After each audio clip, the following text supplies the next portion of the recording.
ప్రజలకు ఒక పని చేసి పెడితే రాజకీయంగా ఏ మేరకు లాభం కలుగుతుందో లెక్కలు వేసుకుని నిర్ణయాలు తీసుకునే కాలం ఇది. రాజకీయాల్లో బాగా ఆరితేరిన వారైతే కూడికలు తీసివేతలతో బేరీజ్ వేసుకుంటున్నారు. రాబోయే ఎన్నికల్లో తనకు 2 ఓట్లు పడతాయంటేనే దానిపై ముందుకు వెళుతున్నారు. ఇప్పుడు ఇదంతా ఎందుకు అనుకుంటున్నారా?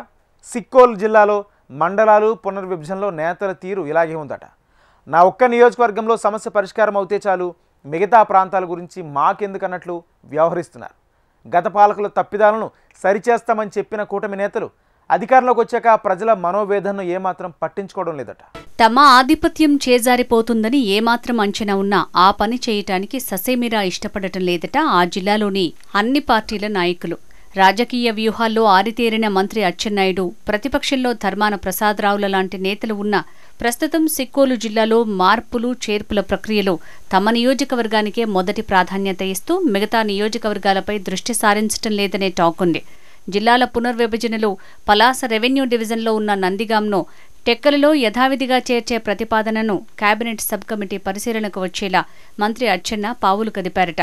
మిగతా నియోజకవర్గ ఎమ్మెల్యేలు ఎవరూ కూడా ఆయనలా తమ నియోజకవర్గంలో ప్రజల ఆకాంక్షలను నెరవేర్చడానికి ఇష్టపడలేదట. దీంతో ఆయా నియోజకవర్గాల ప్రజలు గ్రీవెన్స్లో ఇచ్చిన వినతులు బుట్టదాఖలయ్యాయట. మార్పులు చేర్పులకు సంబంధించి ప్రజల వినతులు కేబినెట్ సబ్ కమిటీ పరిశీలనకు రాకుండా పోయాయట. ఇష్టారాజ్యంగా గత ప్రభుత్వం చేసిన తప్పిదాల వల్ల ప్రజలు ఇబ్బందులు పడుతున్నారే తప్ప అటు అధికారులకు ఇటు నాయకులకు ఎటువంటి ఇబ్బంది లేదనే టాక్. కానీ అచ్చెన్న మాత్రం ముందు చూపుగా తన నియోజకవర్గ ప్రజలకు ఇబ్బంది కలగకుండా ఓ ప్లాన్ ప్రకారం చేయటం చూసిన జిల్లాలోని సంఘాలు అచ్చెన్న నీవైనా లేడి తీసుకుని మా వెతలు గమనించన్నా అంటున్నారట. జిల్లాల పునర్విభజనలో గత వైసీపీ ప్రభుత్వం లోపభూయిష్టంగా చేసిన విభజనతో ప్రజలు ఇబ్బందులు పడుతున్నారని, వాటిని సరిదిద్దుతామంటూ ముఖ్యమంత్రి చంద్రబాబు చెప్పిన మాటలకు వాటి అమలుకు చాలా వ్యత్యాసం కనిపిస్తోందట. మంత్రుల బృందం జిల్లాలో పర్యటించి వినతులు స్వీకరిస్తుందని చెప్పారు. జిల్లాకు హోంమంత్రి అనితతో పాటు జిల్లా ఇన్ఛార్జి మంత్రి కొండపల్లి శ్రీనివాస్ను నియమించింది రాష్ట్ర ప్రభుత్వం. మంత్రుల బృందాన్ని నియమించినా వారు ఒక్కరోజు దీనిపై జిల్లాలో పర్యటించలేదు.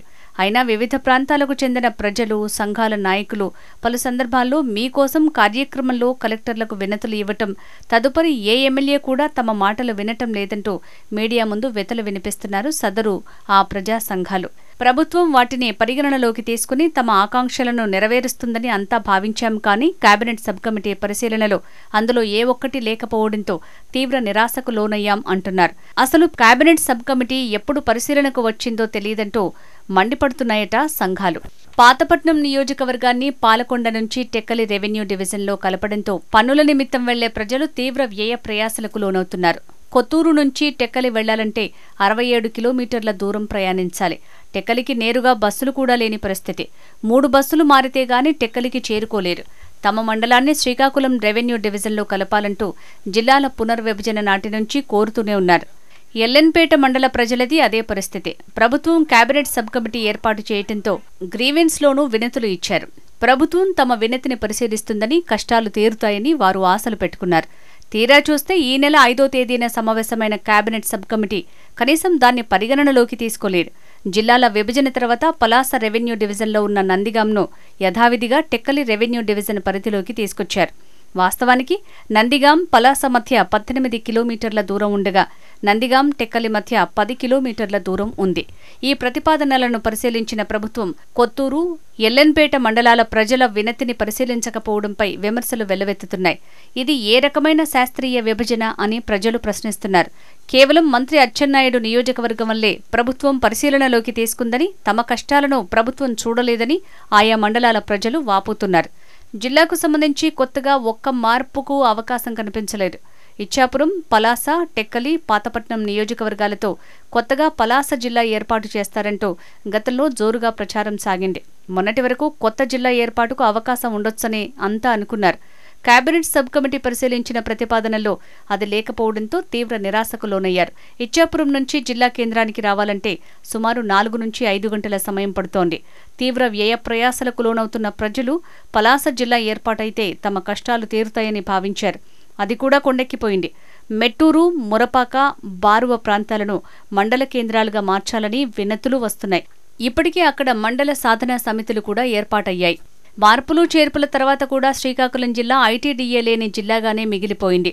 ఐటీడీఏ ఏర్పాటు అంశం కేంద్ర ప్రభుత్వ పరిధిలో ఉండటంతో అది ఇప్పట్లో జరిగే పని కాదనే చర్చ ఉంది.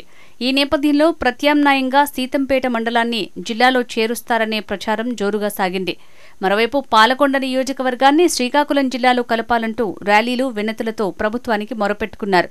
అవేవీ ప్రభుత్వ పరిశీలనలో లేకుండా పోయాయి. మొత్తం మీద జిల్లాల పునర్విభజనతో ప్రజలకు వైసీపీ ప్రభుత్వం ఏ కష్టాలను మిగిల్చిందో, టీడీపీ కూటమి ప్రభుత్వం కూడా దాన్నే కొనసాగిస్తోందన్న విమర్శలు కారుచిచ్చులా వ్యాపిస్తున్నాయి. కానీ మరోపక్క వైసీపీ సీనియర్ నేతలు మాత్రం ఆ తప్పిదాలను సరిదిద్దుతాం అంటూ హామీ ఇస్తున్నారట. కానీ ప్రస్తుత ప్రజాప్రతినిధులు మాత్రం ఆ మాటలను టేక్ ఇట్ ఈజీగా తీసుకుంటున్నారట. దానివల్ల రాబోయే సంస్థాగత ఎన్నికల్లో ప్రభావం ఖచ్చితంగా ఉంటుందనే వాదన వినిపిస్తోంది. జిల్లాల విభజన శాస్త్రీయంగా జరగలేదని గతంలో కూటమి పార్టీలు ఢంకా మోగించి చెప్పాయి. కానీ గత ప్రభుత్వం వేసిన రూట్లోనే అదే అశాస్త్రీయతను కొనసాగించడంతో ప్రజలు తీవ్ర అసంతృప్తికి లోనవుతున్నారు. ఇప్పటికైనా జిల్లాలో ఉన్న 3 మంత్రులు అచ్చెన్న, రామ్మోహన్ నాయుడు, కొండపల్లి శ్రీనివాసులు లీడ్ తీసుకోవాలని కోరుతున్నారు. లేదంటే మూల్యం చెల్లించుకోక తప్పదు అనే వాదన వినిపిస్తోంది. ఈ కథనం చూసైనా అశాస్త్రీయంగా గతంలో జరిగిన తప్పిదాలను సరిదిద్దుతారని ఆశిద్దాం.